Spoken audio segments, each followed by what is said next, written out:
प्यारे बच्चों, हमने लास्ट लेक्चर में मैक्सवेल बोल्ट्जमैन लॉ को स्टडी किया था और हमारा जो रिजल्ट आया था वो क्या था, N I A exponential minus beta U I. इसके अंदर हमने ए को क्या पुट कर लिया था, ए की पावर माइनस एल्फा, और इसमें क्या था हमारे पास, यू आई था, नंबर ऑफ एनर्जी सेल्स। तो इस इक्वेशन के अंदर जो हमारा ए और बीटा आया है, ये चीज़ें हमारी कैलकुलेट करनी रह गई थी। तो जो आज का जो हमारा टॉपिक है, जो इसका बचा हुआ पोर्शन हम उसको कंप्लीट करेंगे, वो क्या है, determination of A and B.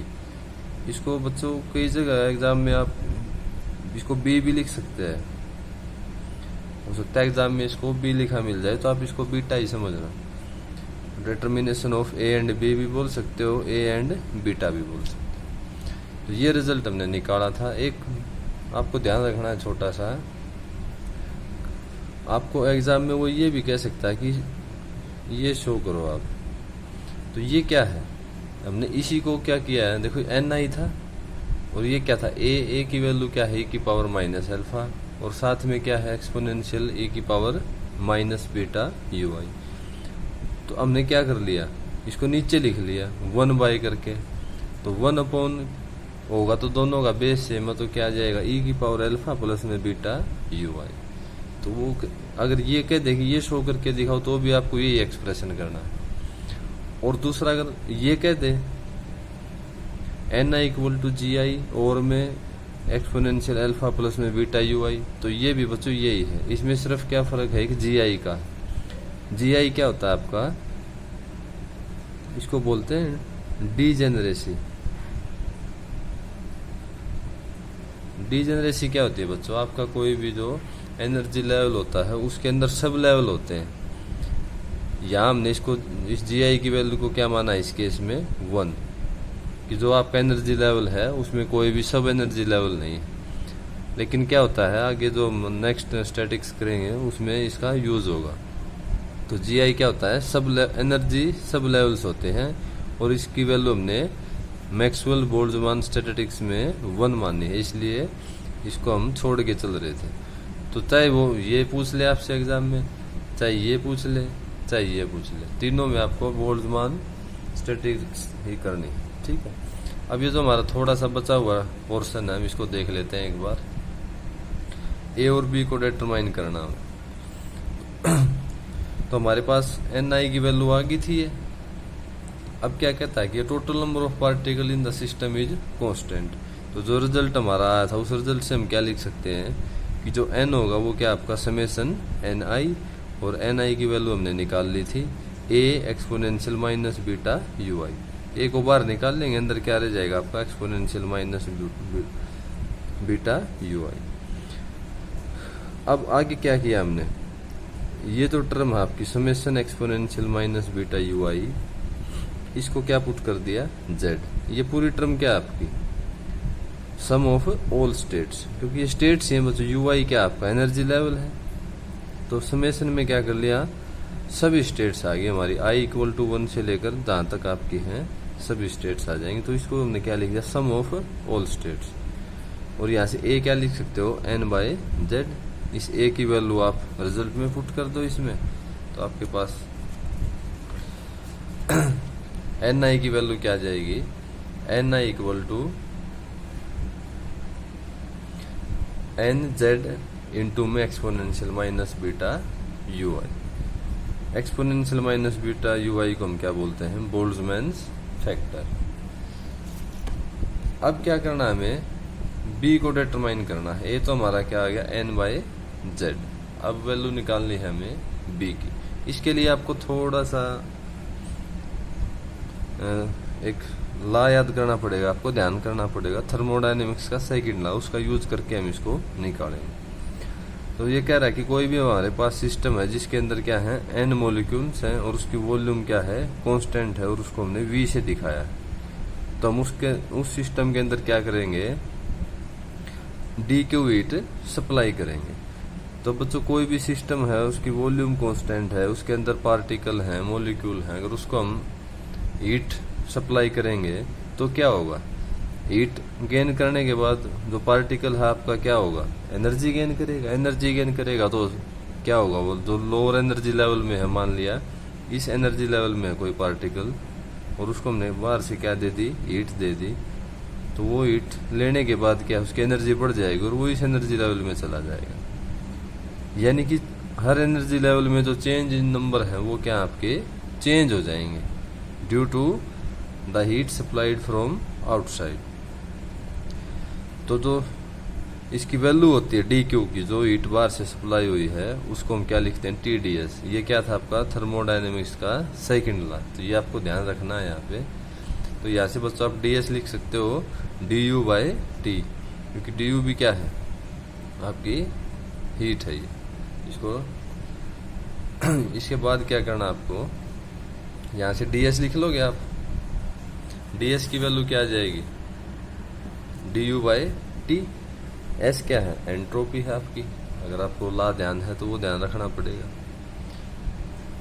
तो एंट्रोपी को हम प्रोबेबिलिटी की फॉर्म में लिखेंगे तो क्या लिख सकते हैं, एस को के लॉग डब्ल्यू, डी एस क्या आ जाएगा आपका के डी लॉग ऑफ डब्ल्यू।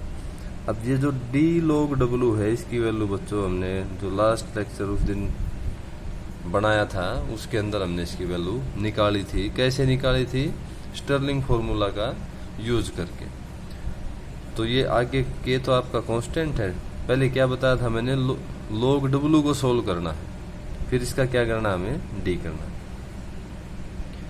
तो स्टर्लिंग फॉर्मूला का यूज करके क्या वैल्यू आ जाएगी आपकी, N log N minus summation N I log of N I. ये देखो लिखा भी हुआ है यूजिंग रिलेशन 2.46। तो इसको सोल्व कर लेंगे हम, ये तो कांस्टेंट टर्म है, इसका 0 हो जाएगा।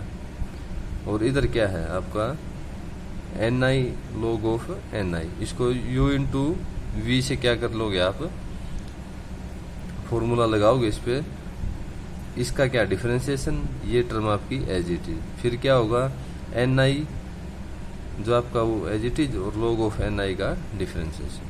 तो यहाँ से क्या जाएगा आपके पास, इसके एक अंदर मल्टीप्लाई करोगे माइनस के summation D N I log of N I plus में समेशन डी एन आई, और आई कहाँ से 1 से लेकर के तक हो जाएगा। इसके बाद देखो ये टर्म भी आपने कल निकाली थी, ये जो डी एन आई है ये कल हमने निकाला था। तो इसकी वैल्यू क्या आई थी आपकी, जो नंबर ऑफ मॉलिक्यूल्स थे आपके N1 N2 N3 up Ni up to Nk तक जितने भी थे उनका समेशन क्या आया था आपका 0। तो ये टर्म क्या हो जाएगी 0, कांस्टेंट आई थी वो वैल्यू। तो ds क्या आ जाएगा माइनस के summation log of Ni dNi। अब जो हमारी Ni की वैल्यू आई थी उसको हम पुट करेंगे यहाँ पे, तो क्या आ जाएगा ds इक्वल टू माइनस के summation log of Ni a exponential minus beta ui, यही आई थी कल हमारी वैल्यू Ni की, और इनटू में dNi। तो इसको आप जो log of a exponential minus beta ui है इसको आप क्या लिख सकते हो, लॉग ऑफ a प्लस में लॉग ऑफ b लिख सकते हैं हम इसको इनटू b को। तो आगे क्या जाएगा आपका माइनस के लॉग ऑफ a, इधर इसको क्या करोगे आप ओपन कर लिया इसको हमने, तो क्या जाएगा ये dNi लॉग ऑफ a क्या आ जाएगा हमारा बाहर आ जाएगा, और साथ में एक्सपोनेंशियल जो माइनस बीटा ui है लॉग से एक्सपोनेंशियल क्या हो जाएगा कैंसिल हो जाएगा। तो यहाँ क्या बच जाएगा बीटा ui इंटू dNi। तो एक टर्म ये होगी हमारी, दूसरी टर्म ये होगी।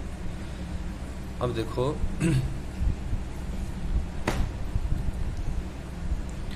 इसको आप ब्रैकेट को ओपन करोगे तो क्या आ जाएगा k log of a summation i equal to 1 से लेकर k तक dNi, और प्लस में बीटा k और इनटू में ui dN।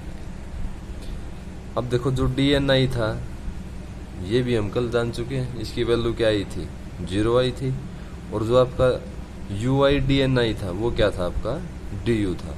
तो ये दोनों वैल्यूज आप बच्चों, ये क्या आपकी एनर्जी वाली टर्म है जो कल हमने निकाली थी, ये क्या आपकी नंबर ऑफ पार्टिकल्स या मॉलिक्यूल्स कह सकते हैं। तो ये दोनों वैल्यूज आप यहाँ पुट करोगे तो आपके पास जो ds है वो क्या आ जाएगा, बीटा के डी यू। बस अब हमारा काम बिल्कुल आसान हो गया है। यहां से देखो आप, हमने क्या निकाला था पीछे, ds की वैल्यू क्या लिखी थी हमने, du बाई टी। देखो ये आई थी ना, ds equal to du by T, और ये वैल्यू भी किसकी आ गई हमारी, ds की आ गई। तो दोनों वैल्यूज को क्या कर दो आप, इक्वेट कर दो, तो वो क्या हो जाएगा, du by T equal to beta के डी यू। तो और यहाँ से बीटा क्या आ जाएगा, 1/kt। तो ये बीटा की वैल्यू आ गई आपकी, और इधर हमने पीछे a की वैल्यू निकाल ली थी n/z। तो ये आपका पूरा मैक्सवेल बोल्ट्जमान स्टैटिस्टिक्स यहाँ पे कंप्लीट हो जाती है। हो सकता है क्वेश्चन आपका जो कल रिजल्ट निकाला था हमने वहां तक उसी को ड्राइव करना पूछ ले तो आप a और b की वैल्यू नहीं निकाल के दिखाओगे। लेकिन अगर वो कहे कि बोल्ट्जमान कांस्टेंट जो आपके a और b उसको भी आप निकाल के बताओ उसकी वैल्यू क्या आएगी, तो फिर आपको जो आपका डेरिवेशन है वो यहाँ तक करना पड़ेगा कंप्लीट। तो जितना पूछे आपको उतना ही करना। तो ये चैप्टर बच्चों यहाँ आपका कंप्लीट हो जाता है। नेक्स्ट लेक्चर में हम बोस आइंस्टीन स्टैटिस्टिक्स को पढ़ेंगे। Thank you.